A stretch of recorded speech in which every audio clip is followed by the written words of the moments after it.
So while we try to calculate the electric potential for a given point charge q, in order doing that, we are doing the work in taking the very small point charge q naught plus q naught from infinity to some position b, which is already in the electric field of the given charge q.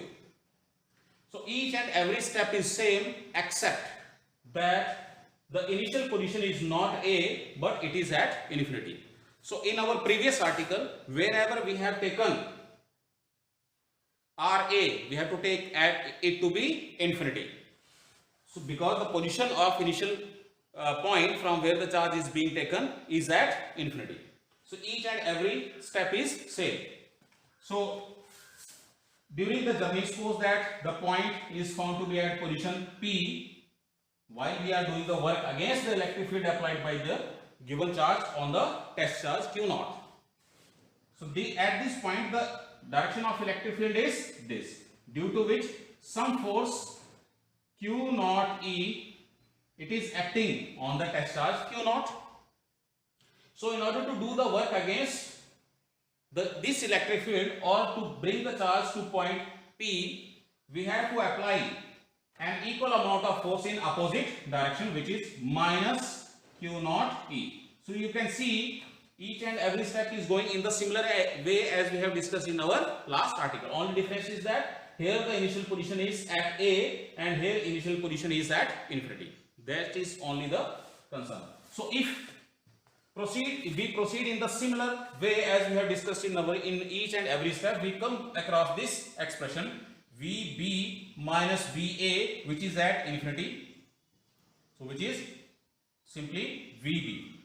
So this is equal to amount of work done in doing the work against the electric field from infinity to position B, or whatever name you give it, on this charge q naught. So this is the amount of work done on unit charge. So this is equal to 1 upon 4 pi epsilon naught into q into 1 upon RB, which has this position is RB, and the charge at some time is found to be at position R, whose position vector is R, and this is infinity. So you simply write it as infinity. So minus RA is at infinite distance. So from here, this VB simply takes the form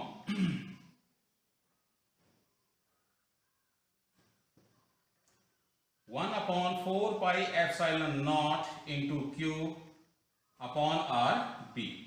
So this is the expression for the electric potential of the given charge at position RB. So this position vector is simply, we can write it as R, and the potential at B, it is simply written as V. So this can also be written as V, which is equal to 1 upon 4 pi epsilon naught into q upon R.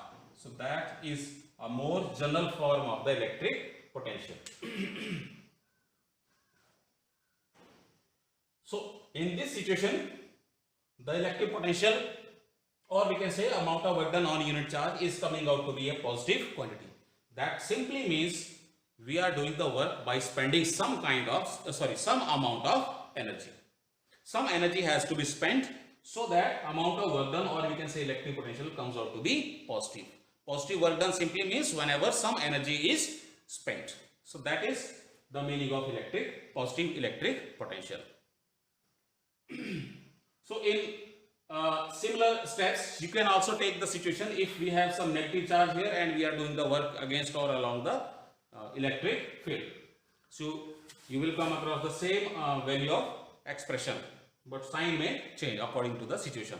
If we have a negative charge, we keep the sign of the negative charge along with while we are doing the mathematical part. So this is about electric potential and electric potential difference.